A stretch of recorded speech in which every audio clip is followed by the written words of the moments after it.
Of course, you're taking these deliveries, but let's talk a little bit about the process to get here, because my understanding is that, you had several delays here, and I wonder, what the path looked like, especially getting these certifications. Well, first of all, it's great to be with you this afternoon. And for us, this is a great story. You can probably see behind my right shoulder the tail of the Riyadh Air 787 Dreamliner. And we first signed this deal with Boeing in March of 2023. So just over 3 years ago. So we've worked really well with the incredible Boeing team. And you're right, we're just about to take delivery of not one 787, actually two. And as you mentioned, what's going to happen is one will take off from here, Charleston, South Carolina, early next week.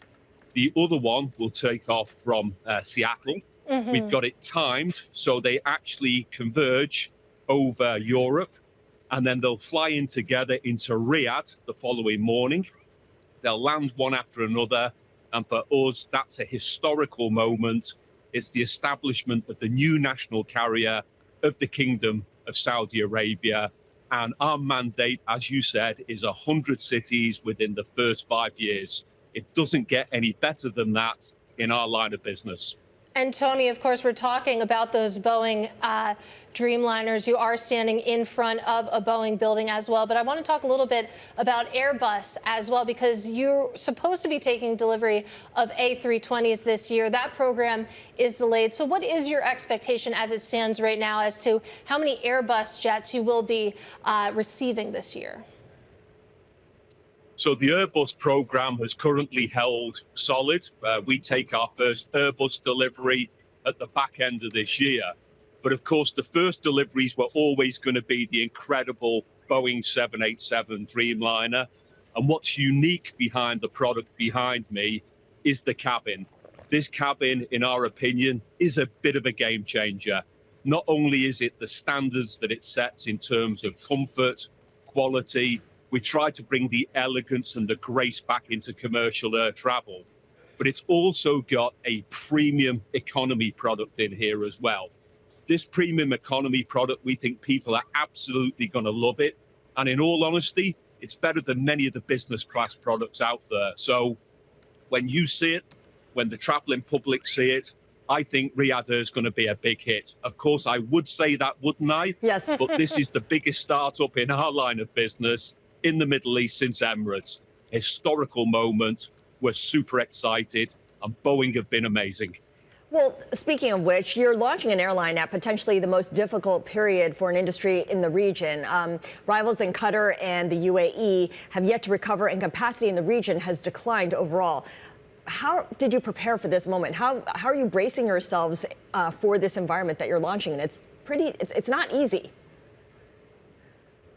In my line of business, I guess it's never been easy. There's always been challenges, be it pandemics, be it volcanic ash crowds, whether it's been geopolitical situations.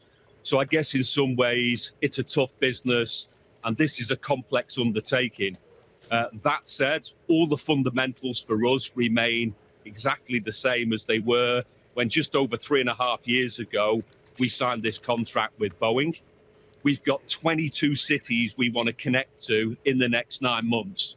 And the minute these incredible 787s land back home in Riyadh, we'll turn them around real quickly, and we'll put them to work.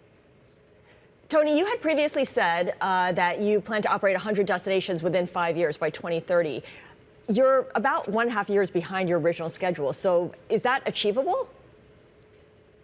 So the 5 years obviously will start from when we take the first deliveries, which will be next week. It is achievable. It's one of those targets, though, that's a big target. And we're super excited about that because the kingdom needs better connectivity for its citizens to go to many new destinations all around the world. But given the amazing tourism attractions in the Kingdom of Saudi Arabia now, we want to allow everybody to come and enjoy those as well. Expo 2030. Big event in the kingdom, and the FIFA World Cup in 2034. So we're going to be busy connecting cities literally from the end of next week.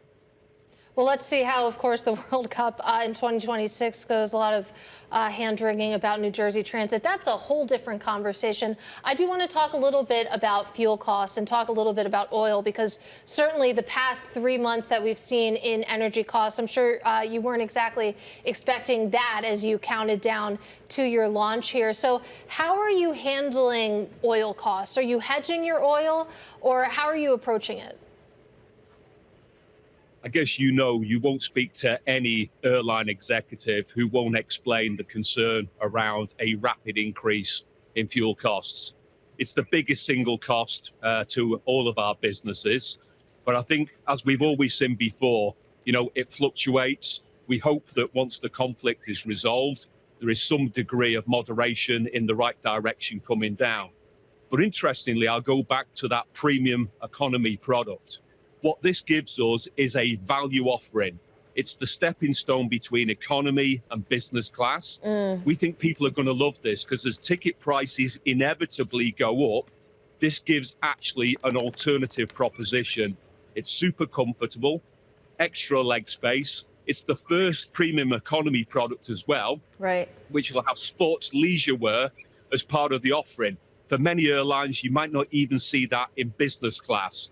We're going to have super fast Wi-Fi on all of our aircraft from day one.